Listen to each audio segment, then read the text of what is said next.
All right, welcome back everyone for our last speaker of the day. Once again, my name is Kayla Nelson and I'm the Public Relations Coordinator for this year's conference. If you are just joining us, here's some information about how this session is going to work. If you have any technical difficulties during this session, please email our conference contact Morgan, and I'll put her email in the chat hereafter, and we will help you out ASAP. We will also have a Q&A at the end of Nikki's presentation. Please use the Q&A feature on the bottom right-hand side of your screen instead of the chat function to enter any questions you have throughout her speech.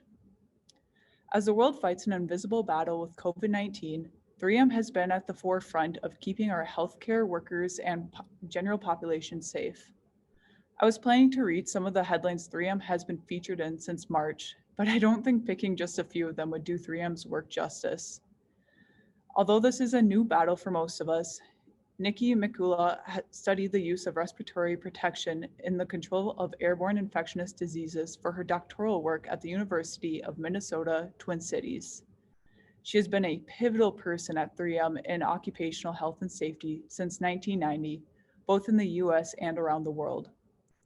In recent months, she has also been 3M's representative to the media worldwide for all things COVID-19. Her and her team of 300 around the globe have been the definite definition of breaking the barriers of COVID-19. To say the least, we are extremely grateful to have someone so accredited with us today. Nikki, thank you so much for being here today. Thank you so much. And thanks to everyone for being here. Thanks, Kayla, for inviting me. When I was asked to participate in an entrepreneurship conference, I thought maybe it was a mistake because I work at one of the biggest companies in Minnesota for sure, with 97,000 people all over the world. And to me, when I hear entrepreneurship, I think of small businesses going fast, not just big companies. But we have had to be incredibly creative over the last year, well, 11 months with this pandemic. But actually, anytime you're working in a field of public health, you need a lot of creativity because you're trying to convince people to do things that they might not otherwise want to do. So I'm going to take you a little bit through my own personal journey today, a little bit of our journey through COVID, and then I'm going to end talking about one of the things that's really passionate to me, which is about how occupational safety and health fits really into the broader area of sustainability. And then I'd be happy to take questions. So if you have questions about my journey, about COVID, about any of the things I talk about or anything is related, please get those in the chat and I'll hopefully leave lots of time to do that. I'm going to share my screen now, hopefully, and talk through, use some slides to talk through to give you some context. And hopefully these will come through.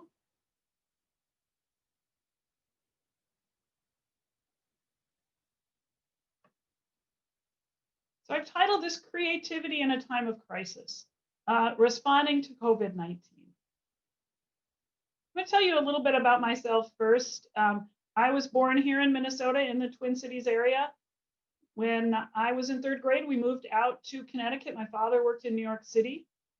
And then in high school, we moved back. So I had exposure growing up to a few different areas of the country. Growing up, I had two big passions. One was being outside. I absolutely love to be outdoors. I don't know if any of you have ever heard of a YMCA camp called Widgiewagon.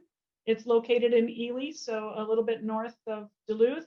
I spent many, many years of my life going on long canoe trips, leading canoe trips. My other great passion was acting. And I truly believed, my mother says since the age of 4, that I was going to be an actress. Film, Broadway, TV, I loved it all. I spent a lot of my time doing that. However, when I got into college, Luther College in Decorah, Iowa, that shifted quickly. I found out maybe I wasn't the great actress I thought. And I ended up getting a bachelor's degree in biology. And then coming out of college, I was looking for a job. It was 1990. Not a lot of jobs in 1990 for college graduates. And I did secure a position in an environmental consulting firm. I was super excited because I love the environment. I was going to save the environment. Turns out the environment meant looking at asbestos through a microscope.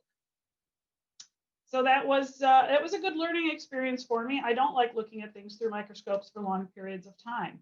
I like to be active. I like to work with people. I like to communicate.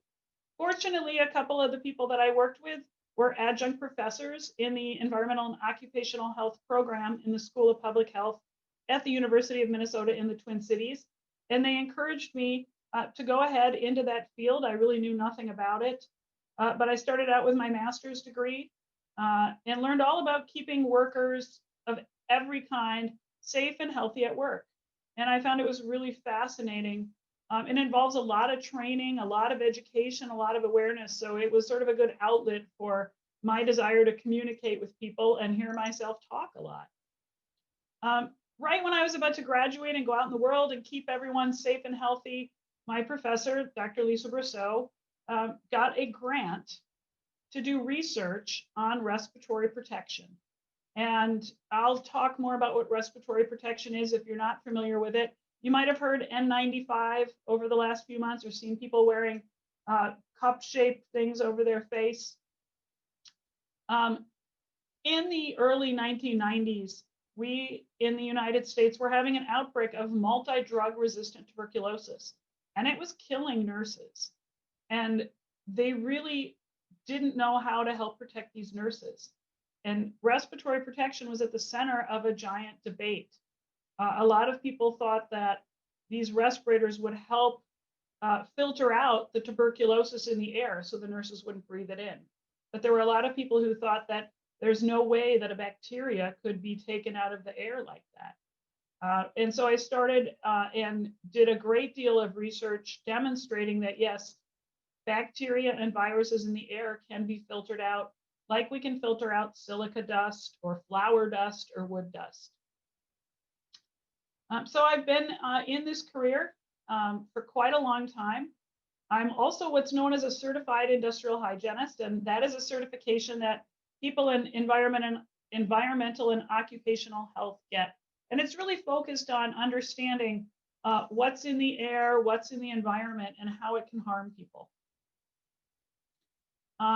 During my career at 3M, which I'll talk about in a minute, I had 3 kids.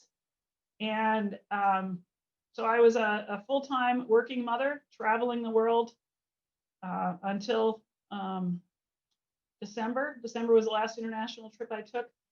You'll see a picture of my 3 kids. The oldest is a senior at the University of Minnesota in the Twin Cities, and the other 2 are in high school. So it's a busy time at our house all the time. The bottom picture there in the corner is a picture of me at a conference called by the White House during the Ebola crisis. And I'll talk a little bit about that in a few minutes. So I graduated, it was the end of 1996. I had a PhD. I was ready to go conquer the world and trying to figure out exactly what I was going to go do. I think I always thought that I would go out and save people since I started studying occupational safety and health. But when I started on my PhD, that shifted a little bit into thinking more about academia. And I was pretty sure I was going to go off and be a college professor, do research, teach classes, get the next generation of health and safety specialists ready. I also considered government. There are a lot of government agencies, and I'll mention a few of them later today, that deal with health and safety.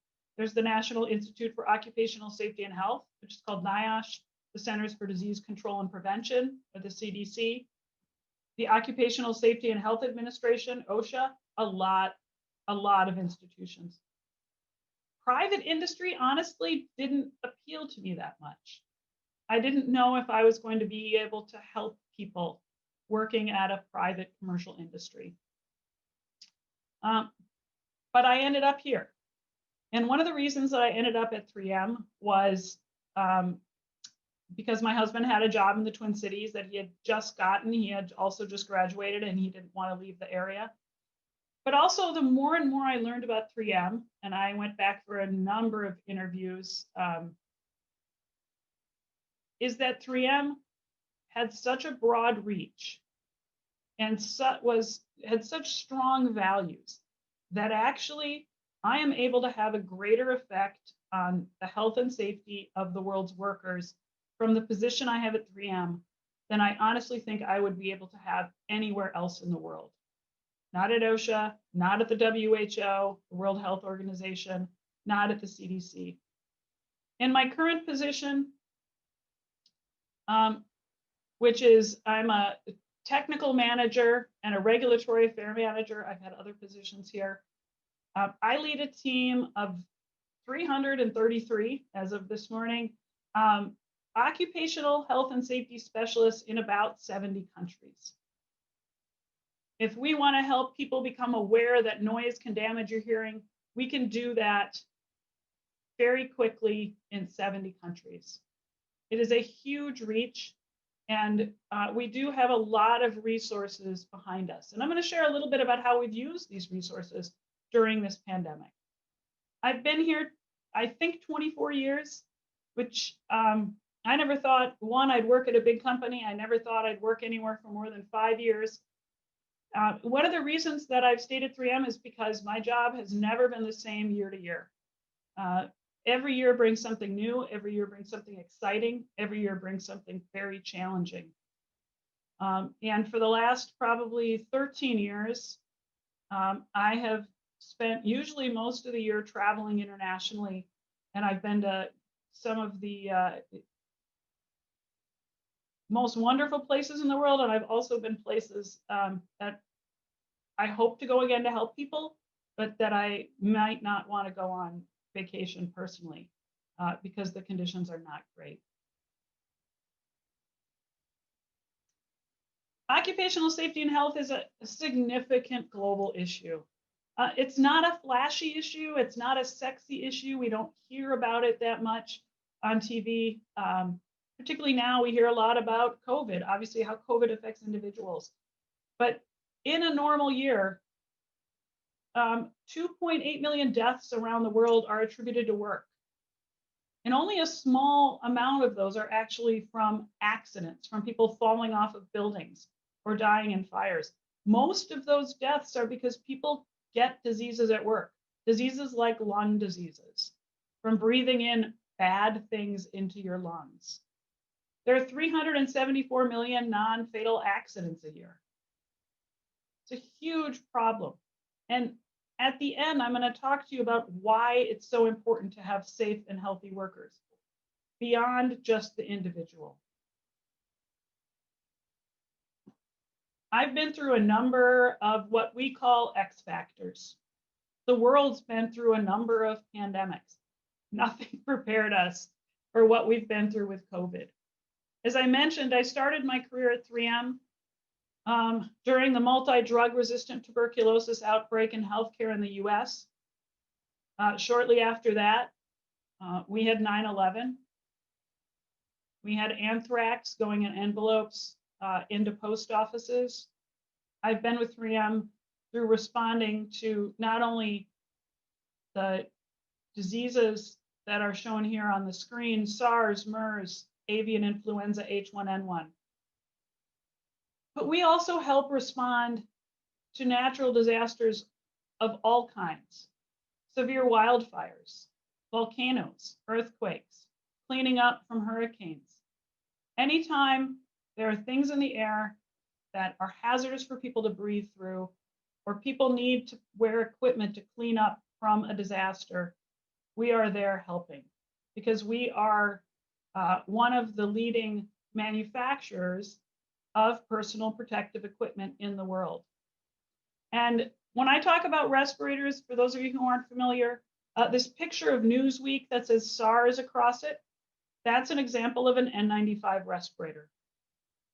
That is the product, that is the protective equipment that is in greatest demand right now for healthcare workers, essential workers, and by a lot of people outside of work. And you can see a recent cover of Glamour from Russia showing an N95 on somebody, a 3M respirator. That SARS magazine cover is from 2003. The Time news cover that says the flu hunters, or they're off looking for the next pandemic, is from 1998. We obviously had a big pandemic in 1918. You've heard about that, the Spanish flu, but we've had outbreaks since then. We did not, as a country, as a world, prepare ourselves for what we're experiencing now. If I go back to January and think about what I was doing in January, anytime there is what we call an X factor or an emergency that needs to be responded to in a way that's sort of not the normal supply. So somebody needs PPE, a country, a community, in a very fast manner that's really disrupting everything else. We form what we call an emergency response team.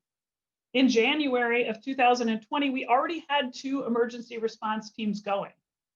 One, to address the need for respiratory protection and other equipment in Australia, where there were severe wildfires. I've shown a picture of the wildfire pattern from January 1st. And then in mid-January, we saw the Toll volcano in the Philippines erupt, spreading ash across the entire Philippines and nearby Southeast Asian countries. So we were already having 2 emergency response meetings, mostly at night or very early in the morning, to help the authorities in those countries get the equipment they needed to protect workers and individuals from wildfire smoke and volcanic ash. I want to just talk a little bit through the timeline of the pandemic. If you weren't following it as closely as I was, this might help put some of the things in context, and certainly some of the stories I'm going to share. We started seeing out of China some strange cases of pneumonia at the end of December.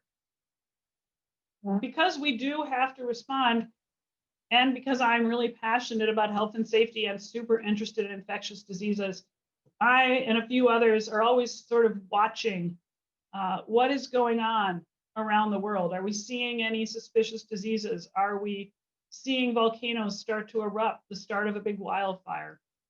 On January 9th, these pneumonias were identified as a coronavirus. That was a signal to me and to others who study infectious diseases that we might be in for a significant issue. The past coronavirus outbreaks were SARS in 2003 and MERS more recently. And we know that these types of coronaviruses can be very deadly and very infectious. We saw in China the outbreak spread very quickly. At first, they thought it was associated with the seafood market, but then we learned very quickly it wasn't, and it was spreading person to person. We didn't see any human-to-human transmission in the US until January 30th, and really not until March did we realize the pandemic here in the US. And if you look at the graph that's in the top, where we start tracking cases, the beginning of this graph is week 10 of 2020, which is mid-March. We essentially had 0 cases. You can see we went up to a high in the spring, and we are above those limits right now. It wasn't until March 11th that the World Health Organization declared this a global pandemic. This brings me to one of the first very brave decisions that 3M made, and I'm really proud of 3M. Within the 3rd week of January, 3M made the decision to move all of its respirator manufacturing from 1 shift a day to 3 shifts a day, to just make every possible respirator that we could possibly make.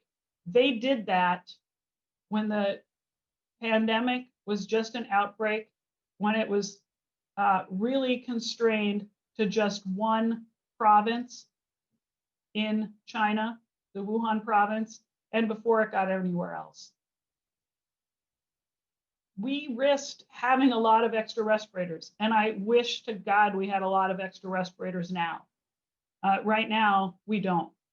The demand for respiratory protection is significantly outstripping supply. And the situation continues to get worse because we are seeing in the US and in Europe significant increasing numbers of cases, as I'm sure you're aware of. And COVID is not just a personal problem. It's not just a problem for individuals. It's a problem for workers. The US CDC looked at 3 months, the spring outbreak, which we know we're seeing significantly worse outbreak now.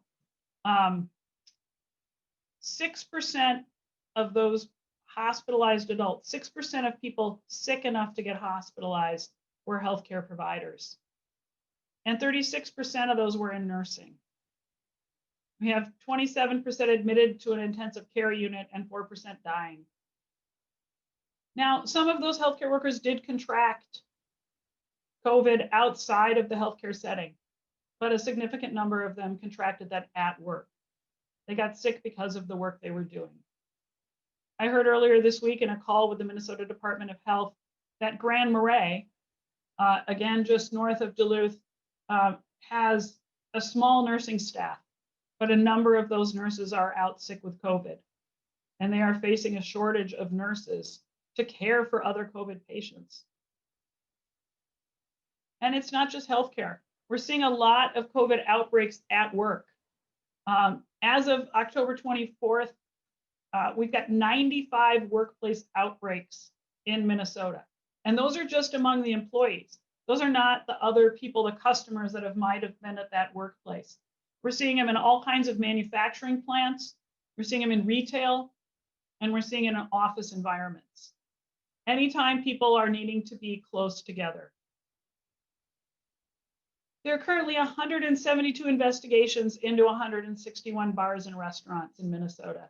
And if you listen to the governor, restaurants, bars, gyms, places where we gather together are where COVID is spreading. And the people who work in those areas are being exposed from customers, but also from each other. The other places that we're seeing issues are anywhere workers have to be close together because that's how the manufacturing lines are designed. And they're manufacturing or making things that we need just to exist. Food processing and packaging is a huge issue.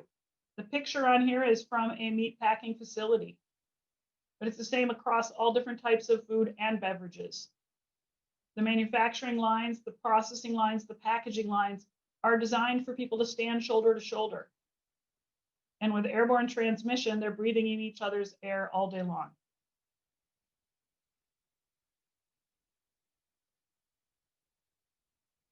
So as we saw the COVID pandemic blossom in China, expand into Europe, Italy, and across Spain, France, Germany, and into the US, we saw the demand for N95 respirators increase significantly. Even though the World Health Organization and the Centers for Disease Control hadn't yet specified that COVID 2019 was an airborne disease, many people suspected it was and wanted to protect people conservatively. It's better to have your lungs protected than take a chance that they're not. So many healthcare providers, essential workers wanted their employees to be in N95 respirators. I've got a picture of an N95 respirator on a person on this slide, and I just want to share a few crucial things about N95 respirators. N95 respirators are designed to filter out particles that are in the air, to prevent them or reduce the number that are getting into your nose, mouth, and lungs. And to do that, 3 things have to happen. There needs to be good filter media in the N95. The N95 needs to seal to your face. So it needs to make contact with your face all the way around your face. And you need to have it on your face. And you need to have it on right, using both headbands and a nose clip that's been formed down to fit to your face. That's just some background so you understand some of the challenges and things that we've worked through. This is a study that's been published showing the current availability that they estimated in January of 2019, or sorry, in 2019 by month. I think this is an overestimation. They claim 3M was making 50 million a month. In the US, in January, we were making 22 million N95s a month. And they estimated that by March, the demand was 290 million a month just in the US. Now, we have managed to increase our manufacturing, but not to that level.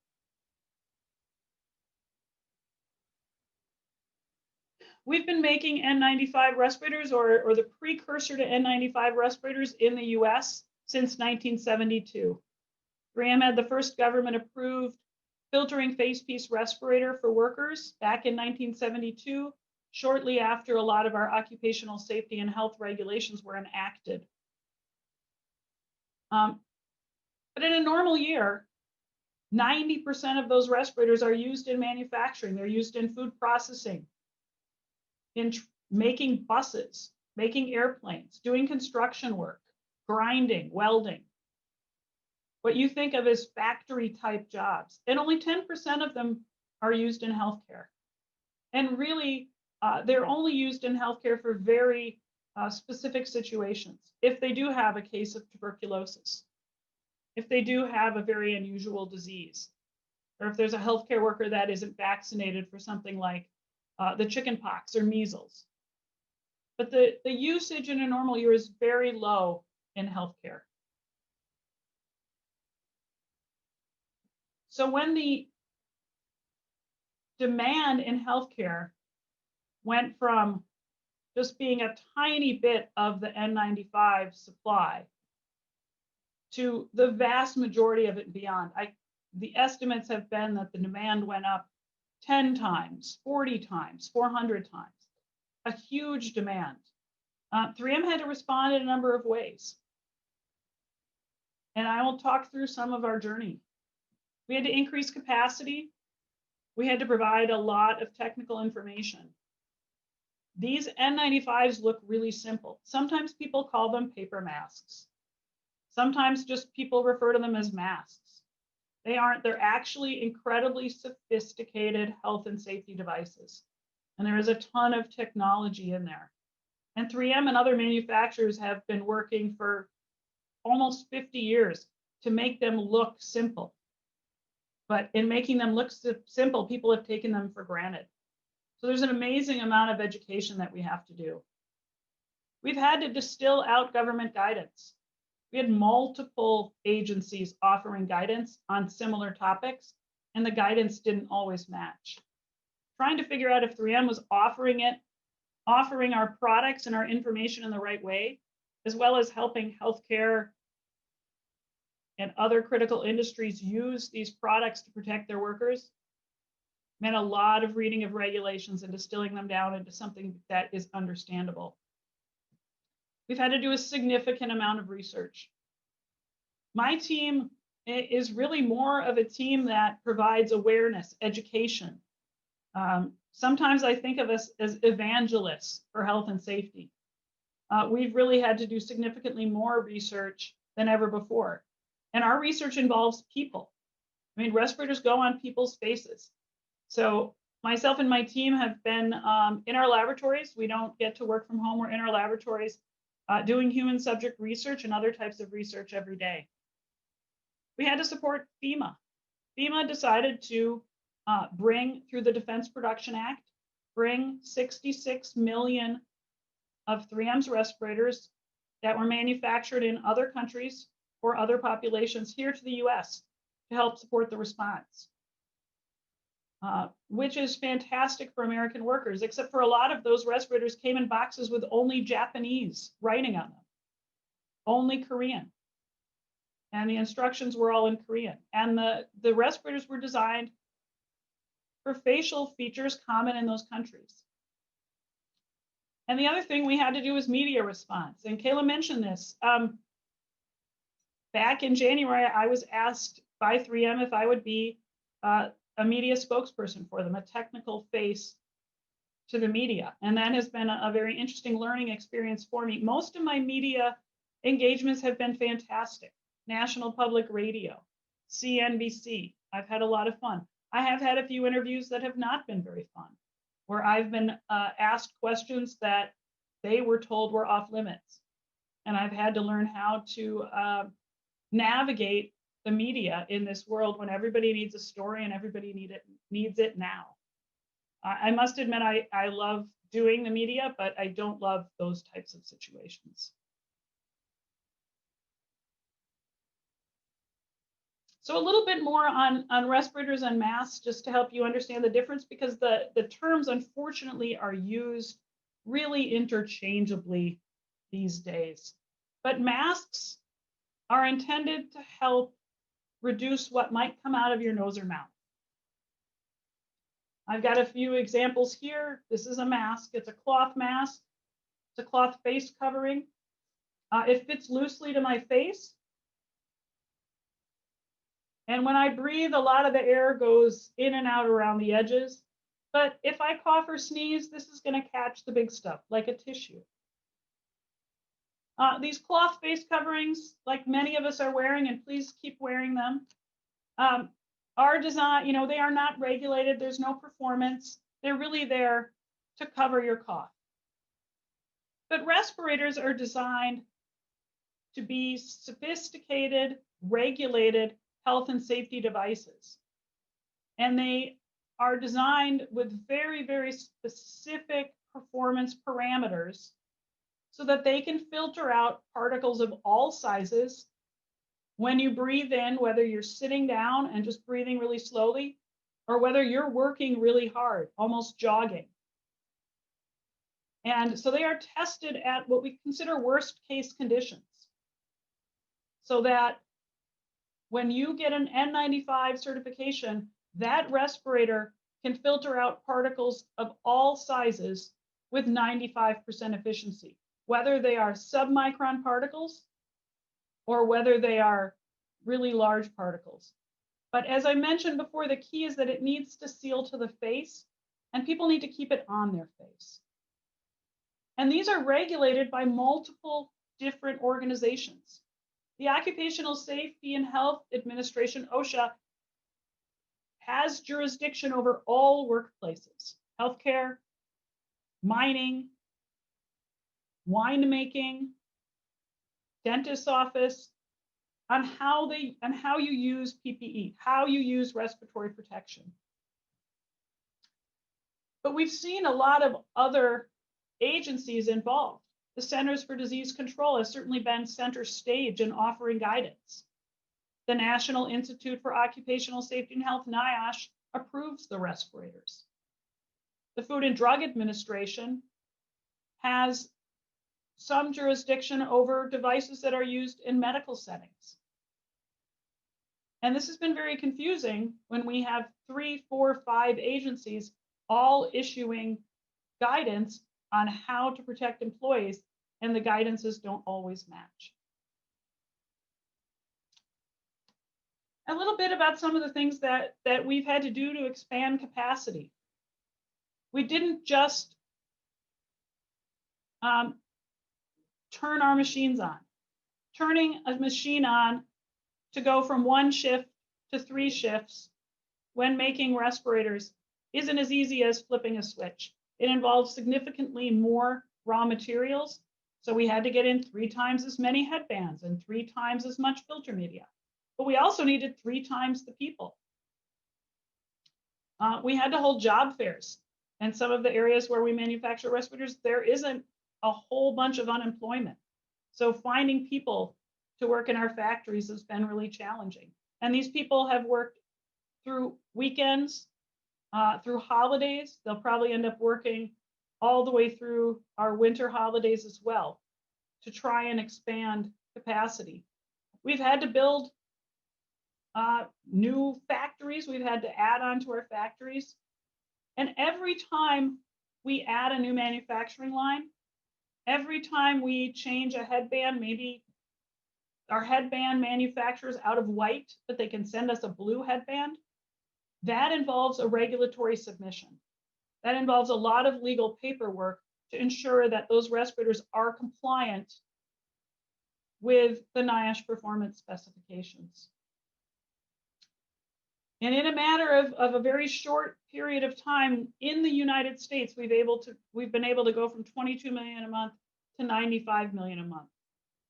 But it has taken a lot of brave decisions and a lot of cooperation with agencies such as NIOSH. And I have to really compliment NIOSH. I know the Centers for Disease Control and Prevention, which NIOSH is a part of, has had a bit of a bad rap in the media lately, if you've been following any of that. But I would like to tell you the branch of the CDC NIOSH that certifies and approves respirators like the N95 has just been amazing. And they have been incredibly creative in finding ways to get products approved in the right way. We've had some partnerships with companies that we never imagined. Early on in March and April, the Ford Motor Company came to us and said, hey, we're here to help. We think we can take parts out of the front seat of our Ford F-150 truck and use those parts that we have here on site and make what's known as a powered air purifying respirator. They managed, with our cooperation and NIOSH's cooperation, to get a usable powered air purifying respirator that's shown here in the middle of my screen in approximately 60 days. That would normally take 6 years. Just an amazing feat of creativity. Honestly, it's not the prettiest device, I'll give them that, but it is functional. And what it is it's a motor blower and a filter, and that's what you're seeing on the back. The filter has the orange label and the motor blower has the purple. That has a motor that brings air in through a filter and directs it through that big black tube into the yellow hood, and it floods the wearer's face with filtered clean air. This is a very, very protective device, and it's really for people who are at the highest levels of exposure. So people in laboratories, people who are working in a situation where they might be exposed to very high levels of COVID, working with patients. We also partnered with Cummins, which is a general manufacturer, and they managed to find a way to make filter media that goes in our already commercialized powered air purifying respirators. And you're seeing that on the right-hand lower part of your screen. You'll see that unit around the healthcare worker's waist is much smaller than the Ford one. Cummins came to us and said, we think we can help make filters to go into that so that healthcare workers have more access to these types of respirators. It's really amazing to see companies like Ford and Cummins coming forth with creative ideas on sophisticated health and safety products. As I mentioned, we've had to do a ton of research. We've really had to ramp up. And a couple areas that we've had to do research on are decontamination and fit. The Food and Drug Administration announced in the spring that they were going to allow respirators to be decontaminated. And the National Institute of Occupational Safety and Health, NIOSH, said, if you do that, it voids the approval. So they're no longer approved. Again, this is where we had some challenges and had to get creative on how to navigate our products no longer being NIOSH approved, which means employers couldn't legally use them, but also the FDA saying, we want to make sure that if people need to reuse these products and they potentially are covered in the SARS-2 virus that causes COVID, they can decontaminate them and reuse them. We actually went to numerous meetings with both agencies, and OSHA ended up publishing a memo that said, if the Food and Drug Administration offers an emergency use authorization for a type of sterilization, then the manufacturer must be the one that says it's okay to do this. So we had to test our respirators after decontamination and determine, was the filtration ruined? Because if the filter media inside is not working, there is no way for you to tell. The only way to tell is to put it in the machine shown at the bottom of the page, the TSI.com one that I'm showing, which measures filtration. You can't tell if the filter media is good just by looking at it. Many sterilization companies came forward talking about using vaporized hydrogen peroxide, ultraviolet light. And what would happen is they would talk about taking these respirators after a healthcare worker or somebody else used them, putting them in a chamber and either shining ultraviolet light on them or flooding them with vaporized hydrogen peroxide gas, and then giving them back to the worker to wear again. So we had to take our respirators, mail them to these companies, bring them back, and do that over and over to determine if that was safe for our respirators. And then share that with healthcare organizations and other organizations. The other research that we really invested in throughout this was fit testing. And if you remember, we talked about how important it is that the respirator seals to the face of the person wearing it. That's to make sure that when you're breathing, all of the air goes in and out through the filter media and not just around the edges. If there's any little crack, it will go out around the edges rather than through the filter media, because the filter media is a lot of work. The filter media needs pressure, needs your breath, your pressure to send it through. Whereas any little gaps, the air and the particles will go around it. And to determine if a respirator fits a person, we put it on the person and we measure the particles outside of the respirator and what's managed to get inside through leaks. Every time we change a headband, every time we start a new manufacturing line, we've had to do human subject testing. The other problem is people were getting respirators that looked the same but were different models. And they would have to do that test before they could use a different model. OSHA actually came to us and we worked together so that we could provide data to say, if you've got models that are similar, you can wear them without redoing the fit test. This probably seems like something that's very intuitive to you, but as far as health and safety regulations go, that was incredibly surprising that OSHA did that. And we're very thankful, but it did take a ton of research. As I mentioned, one of the mainstays of my group is awareness and education. And one of the big challenges we had was that a lot of my team members around the world were sent home.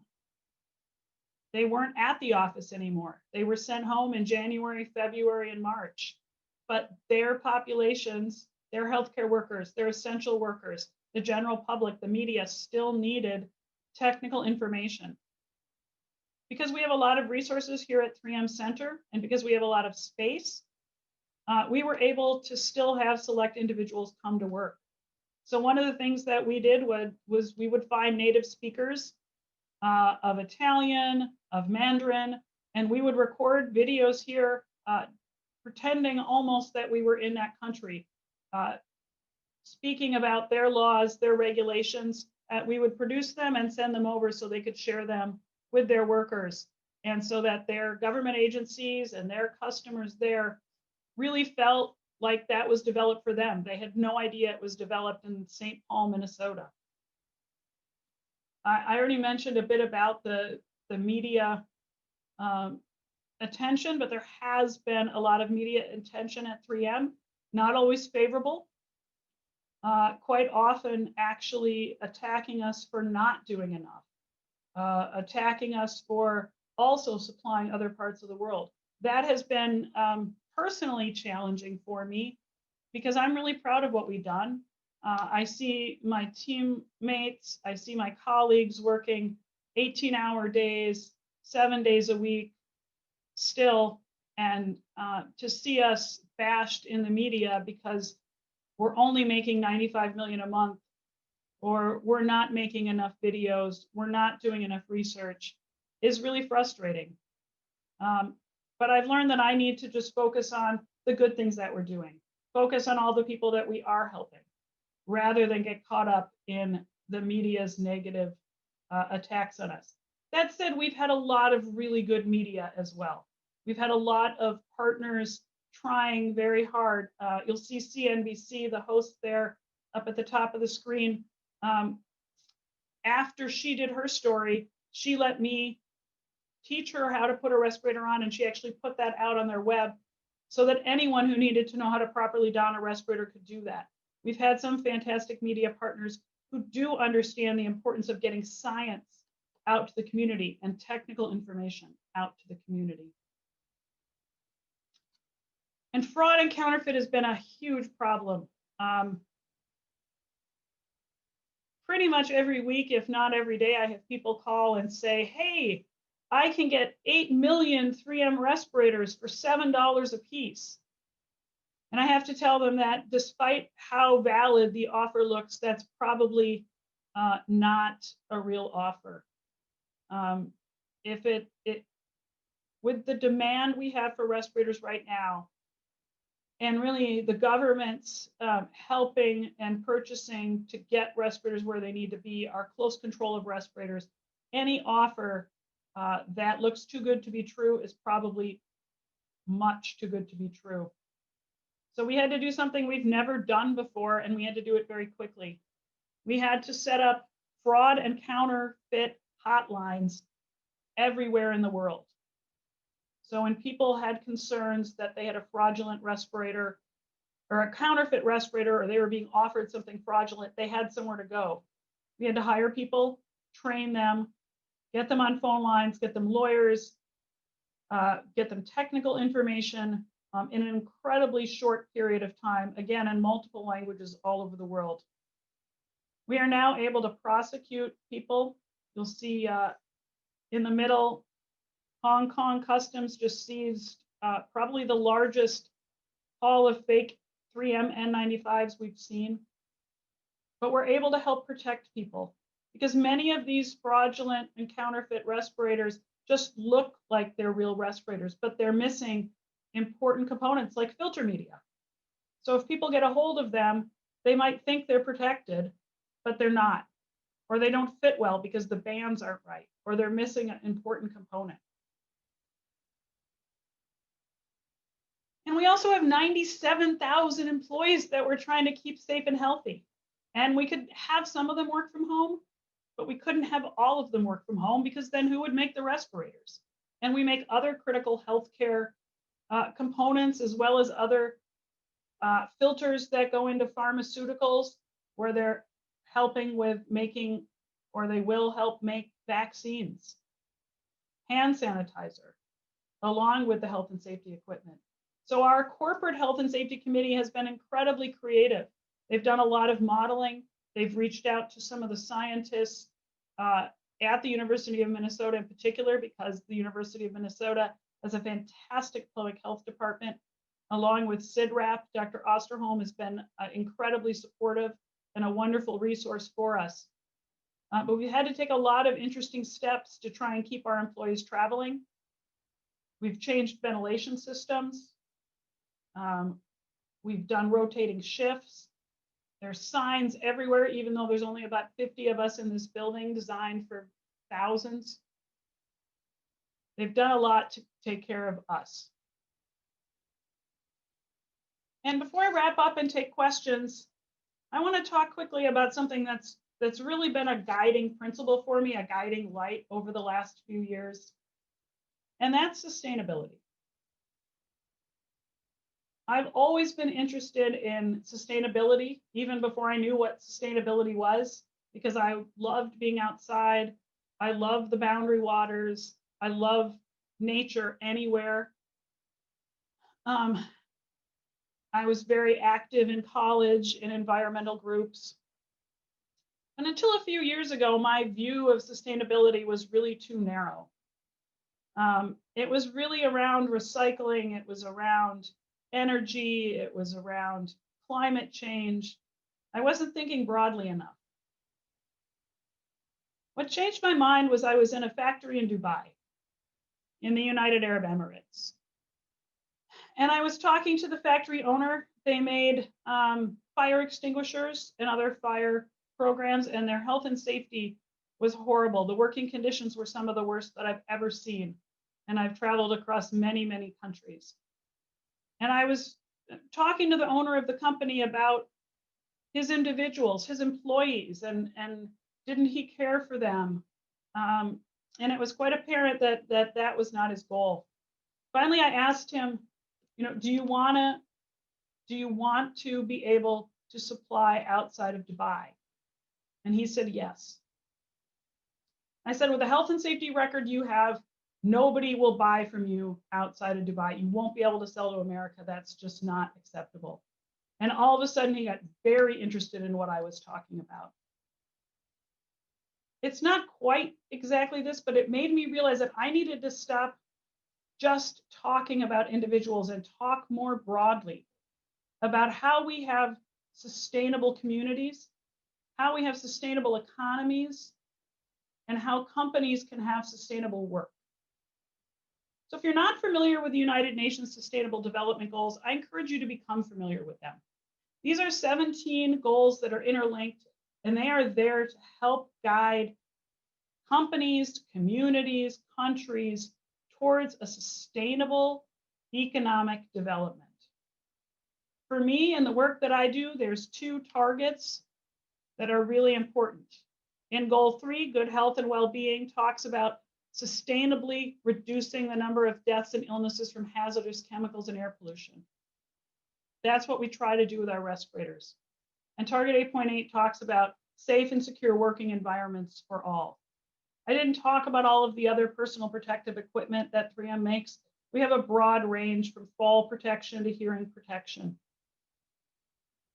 But helping companies, countries have better working conditions so that individuals can go home safe and healthy every day, that companies can continue to grow and be prosperous, so that that community has an employment base. That's important for us to have a sustainable society. The costs of workplace injury and illness and death are amazing, not just to the individual. The individual bears the largest burden, though, to be honest. But companies suffer when they have to retrain workers. Companies suffer from fines. Companies suffer from reputation. We even see communities.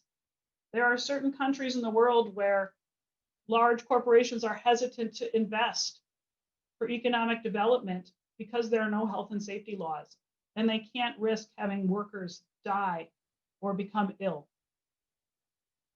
And we see the burden of poor health and safety. We can see it in the GDP, but it's even higher in Asian nations. So some of the things that we do to help really support the Sustainable Development Goals, the United Nations Sustainable Development Goals, as a company. Our 3M is a patron sponsor of the Sustainable Development Goals Ambition Program. And that is a program to get companies to commit to the targets in those goals, the targets of safe and secure working environments, the targets around climate change, the targets around air pollution, water pollution.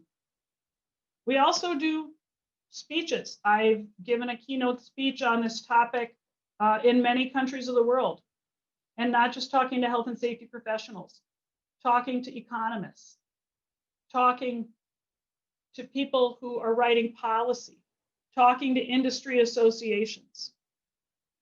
And we've held panels adjacent to the United Nations General Assembly for the last 2 years with leaders from the World Health Organization, the International Labor Organization, the European Centers for Disease Control, all with the mission that safe and healthy work and safe and healthy workers are essential for economic development and sustainable communities.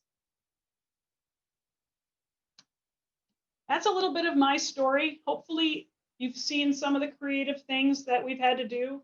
And sometimes being creative for a really large company is tough and challenging. And I'm really proud of everything 3M has done to help respond to the pandemic, from increasing the number of respirators available to all of the education and training and awareness, to helping write standards. But I'm also really proud of what we do every day, what we've been doing for the past years, and what I know that we're going to be doing for the future, which is helping workers stay safe and healthy at work. That's good for the worker, that's good for the company, that's good for all of society. I took this picture not too long ago, and I thought I would use it because it's a beautiful picture here in Minnesota of the path forward, but I don't think our path forward for the next few years is going to look like that. I think our path forward is going to look like this. I think there's going to be a lot more turns and twists, particularly for me and my team making N95 respirators. I think there's going to be a lot more new questions that we've never had before that we're going to have to answer. I do think we're going to get out of this, and I think we're going to get out of this with much more awareness of our own personal health and safety, but I'm hoping also of the health and safety of our workers. So I'll end there. I thank you for listening. I know I'm your last speaker, and that's always the hard spot to be in. Thank you again to the committee for inviting me, and if there's questions, I'd be happy to take them.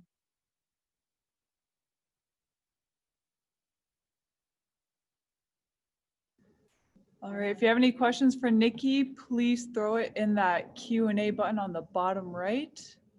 Give you guys a couple minutes. I'm happy to answer questions about anything. COVID, work.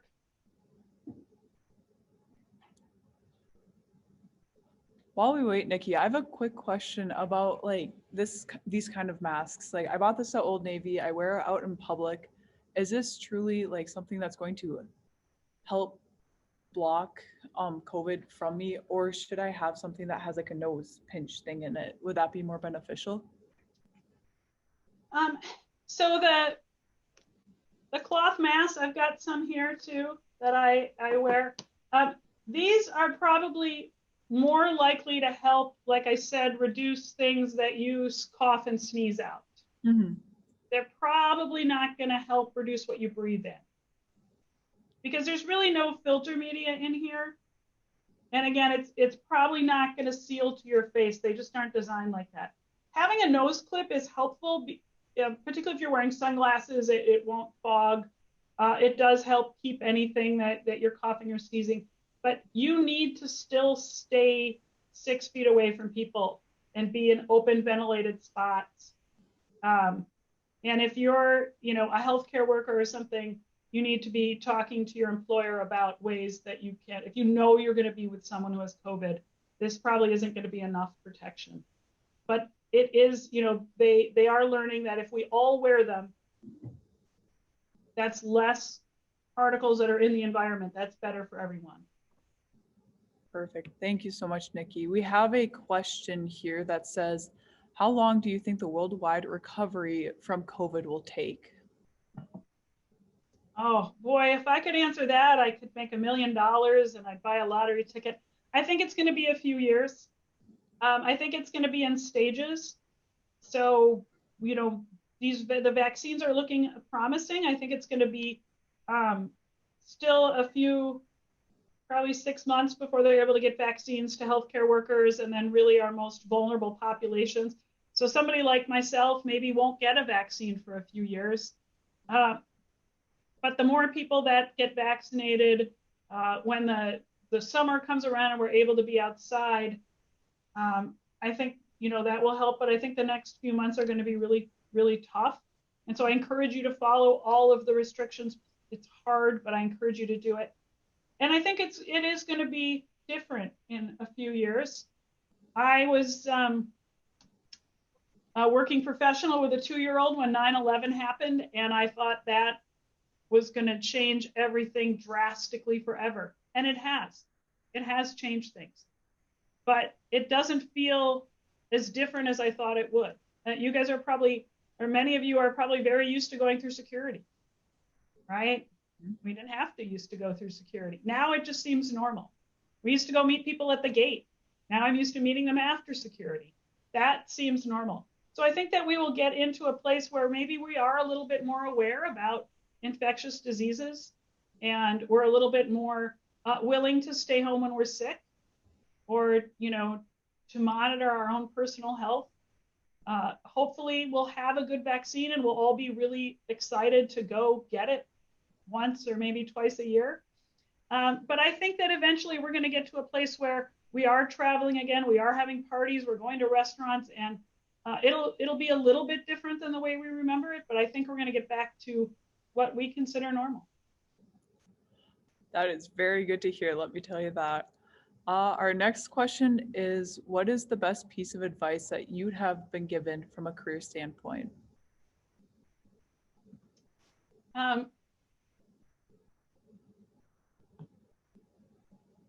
Boy, that's a good question. I've been given a lot of career advice. Not always the best listener. I think it's really to try stuff and that nothing is forever, right? And you know what? You're your worst critic a lot of times. So I should say I was lucky. During my doctoral work, my advisor got pregnant and so sick she couldn't do anything. So I was told I was going to go give this presentation, and was I scared. And at that point, this was controversial. People were yelling at each other in these conferences. But I had to go do it, and I just had to try it. And there have been a number of times in my career where I was looking at life decisions. Was I about to get married? Was I about to have a baby? Did I want a new job? And somebody would present me with an opportunity, and I would think, maybe I should say no, because what if I do get pregnant? Or what if I do go back to get an MBA? Or all these things I was thinking of. And I was kind of told, just do stuff, try stuff, do stuff. If it doesn't work, try something else. So I would encourage you to be brave and try things.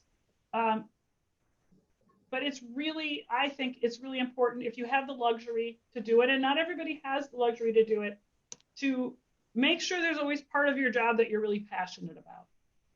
I have to manage 330 people all over the world, and there's a lot of paperwork that I have to do, and a lot of human resources rules and labor laws, and I don't always love that part of my job. But I do love the part of my job where we all get to talk and think, what can we do to help people be safer, be healthier, and have better lives? I love that part of my job. So during the sucky parts, I just try to remember I have to get through this sucky part so that I can go out and help people. And going off of that, since we're talking about the lower parts of work at times, what is your favorite aspect of your work? Oh, it's right now it's this kind of thing. I mean, I love talking to people about health and safety. I love dialogues about how we can improve our world, how we can make things better. During a normal year, that is tied with travel. I love going to new places, learning about new cultures, getting new ideas from how people do things. I really, really miss traveling right now. But in the lack of traveling, I'm getting to engage with all sorts of different groups like yours, which has really been fun. So thank you. It's been great to have you here today too, Nikki. What part of working for 3M makes you the most proud to be a 3Mer? I think 3M's values. 3M has really, really strong values. And they're really focused on doing good in the world. They're focused on, I think, I'm not going to say it right, so if there's any 3M executives on here, forgive me. But I think that our vision is, products helping every person, and technology helping every company, and, basically just making life better. And that's really what 3M is about. They're very ethical in the way they treat people. As I mentioned, I had 3 kids. While I was here, I went through 3 pregnancies and 3 leaves and all kinds of drama that you have with teenagers, and I'm still having all the time. And they have been just really flexible and accommodating. And I feel like I'm a part of a big family, and I'm super, super proud of it.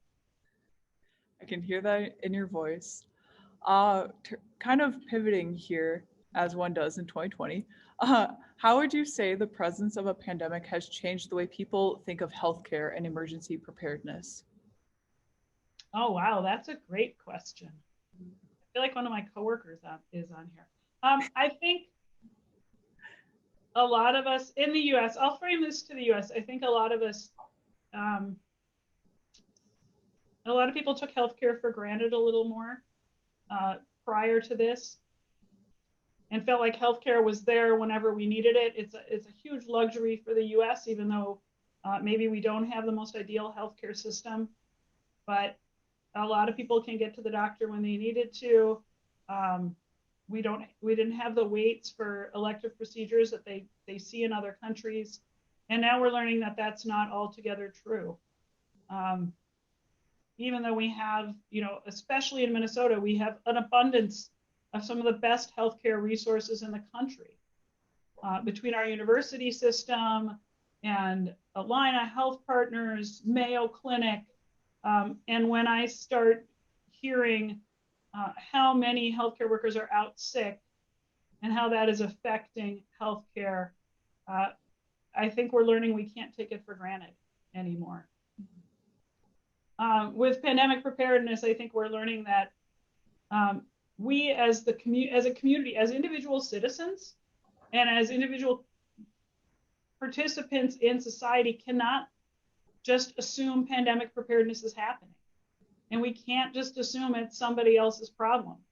Because when we have a pandemic, it turns into our problem. It affects everybody's lives.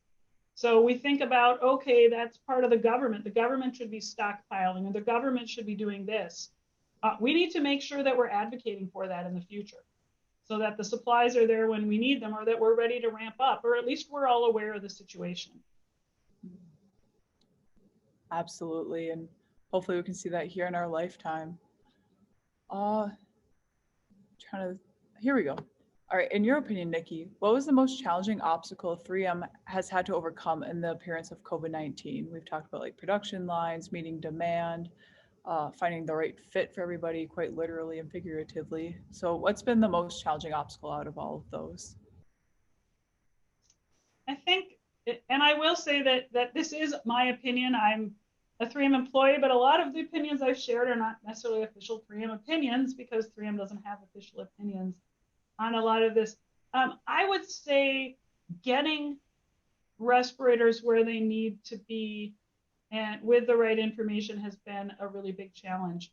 We've seen a lot of countries put up border restrictions. So they say you can't move respirators or other equipment out of the country it's manufactured in. Or if it's in that country, they put up a border. And that makes it very difficult for a global company who has a global manufacturing strategy to execute their strategy. And like I said, we might make a lot of respirators in one area in certain packaging, and we might make respirators in Europe for Latin America. So they're all in Spanish packaging, and we're planning on getting them to Latin America to help with the response there. And if the borders close, then all of a sudden we can't get respirators where we're planning to send them. Those people are without them. And now I've got a whole bunch of respirators in Spanish packaging in Germany, and they don't meet those laws. So trying to figure out, because each country has its own laws with respirators. So that has really been a challenge. In addition to the tech, I didn't talk much about the regulatory affairs, but I am the regulatory affairs manager. So all of the approvals, all of that falls under my purview. And there's very strict regulations around what respirators have to be marked as and approved in Europe, in Korea, in Brazil. And you can't necessarily move them around. So that has been challenged. Sorry, that was a little bit of a clunky answer, but hopefully that made a little bit of sense. No, that made perfect sense. I did not realize that there was worldwide, like the regulations are different across the world. That's very interesting. So RH here wants to know, how did you position yourself to become the representative on media for 3M? And if it wasn't a position, like a position yourself type of situation, what has it been like being the representative to the media for 3M? So I don't think I positioned myself so much as was kind of a default, because I have a doctorate and because I did come into 3M having done a doctorate and having, as I mentioned, I was giving a lot of presentations for my advisor. I was already sort of known in some of the conferences. I was used to presenting at conferences, and I really enjoy public speaking. It's one of my favorite things to do. So during H1N1, we did have some media opportunities, and I did do those. I also have been trained to represent 3M if we get sued in court. And so I've been trained as a deposition witness, which is really good. I mean, it's really tough to be in court. That's a very stressful situation, but learning how to very thoughtfully communicate on your feet is a really great skill. As I mentioned, I wanted to be an actress. I tend to be very outspoken naturally at work. And when the pandemic broke out and 3M started thinking about how are we going to represent ourselves to the media, I wouldn't say I positioned myself, but I think that I was sort of a natural choice just through my experience, my knowledge, and then some of the other experiences I've had in my life that made me willing to and open to being put in front of the media. It's a big responsibility to represent 3M, you know, with CNBC cameras on you. And so it's a big personal risk for me to do that. And so I take it very seriously, and it's a little scary, but I'm also so proud to represent 3M that I'm willing to make a few mistakes. And I did make mistakes. I screwed up interviews. I said things I shouldn't. I had our corporate communications people behind the reporter going, oh my goodness. And I'm like, and then, you know, because I said something that was super bad to say or wrong. Oh. You know, but you get through it, and people, you know, the news media goes fast. So there was a news story a few days later, and everybody forgot that I screwed up, except for me and my lawyer. That's how the media goes, pretty quick pace. But I can say with confidence that 3M has a great representative having you on board. Thank you. Spinning off of that, what social media channels are you on? So if we want to follow you, like, how can we do so? Yeah, I'm on LinkedIn. I more follow people on social media, but sometimes on LinkedIn and sometimes on Twitter, I will react. I would encourage you to be careful about getting news off social media. So make sure that you are following scientists. I certainly follow CIDRAP. I don't know if you're familiar. That is the Centers for Infectious Disease Research and Policy, is part of the University of Minnesota. And if you want to know anything about infectious diseases or the coronavirus, I would go to CIDRAP, CIDRAP.com. It's part of the University of Minnesota. Dr. Michael Osterholm leads that. That is what I trust. Good to know. Going off of that, how do you think social media has played a part in kind of creating some false news here in the times that we are living in? Like, how big of an impact do you think that has made on people's perspectives? I think it's a huge impact because it is fun. I mean, I love to look at social media and see what my friends are up to, especially now that I can't travel, my family. I like to check on stories and see what the gossip is, but I would encourage you to be very, very careful about believing things off of social media sites, especially to base life or health decisions on.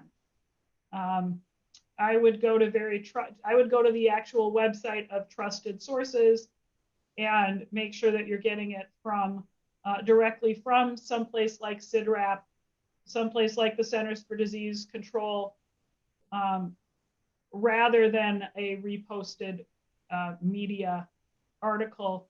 I often see, get sent articles done by the news media that really don't understand the complexity of the subject. Most of what I'm reading about is airborne transmission or respiratory protection, and it is a complex and nuanced field, and they sometimes don't get it right, which results in information that can lead people to make decisions that maybe aren't the best for their health and safety. So make sure you're going to trusted news sources. But I've had people believe things that they read off Facebook that I was shocked that, especially being a partner with me in this 11-month battle of the coronavirus, that they were believing things. I said, where would you learn that? And they said Facebook. And so I reminded them that's not a trusted news source. Mm-hmm. I hope everyone on all the attendees on this take that to heart, because science first. Just news, science first. Yes. Yeah. And you guys, being a part of the University of Minnesota, had some of the best science in the world. I'm super proud to be an alumni. So use your own resources. Yes. All right. Last question here for the day. We'll end it off on a lighter note. What is your favorite place to travel to out of all the places that you've been? Wow, that's a hard one. I've spent a lot of time in India and China the last few years. And there are some parts of India and China that I have been that have just been unbelievably beautiful and historic. I must admit, this is super cliche, but I miss London right now. I've managed to spend a lot of time in London in the last 12 years, and I feel like I know it as well as I know St. Paul. So I'm missing the theater in particular, and markets, and some foods. But I really love to travel everywhere. I've been to Brazil, I've been to Russia. There are very few places that I don't want to go back to, because everywhere is a new learning experience. So if you have the opportunity to travel or even to connect virtually with people in other parts of the world, do it, because it's only going to enrich you. Absolutely. Oh my goodness. Well, thank you, Nikki, so much for your insight and story from 3M. I've said it once and I'll say it again. I think I've learned more from you in the past 48 hours than I have over the past 10 months here with COVID. This concludes our session with Nikki. There is going to be a brief break while we get ready for our panelists. So we'll see you all back here at 3:30 to hear from Chris Benson from Frost River, Emily Vicre from Vicre Distillery, and Sam Nielsen from S.J. Nielsen's Art. And this will be moderated by Dr. Rajiv Vadanathan. All will be speaking on their experiences as small businesses in the midst of COVID-19 and how they've taken strides to continue to give back to the Duluth community while keeping their doors open. Thank you all, and see you back.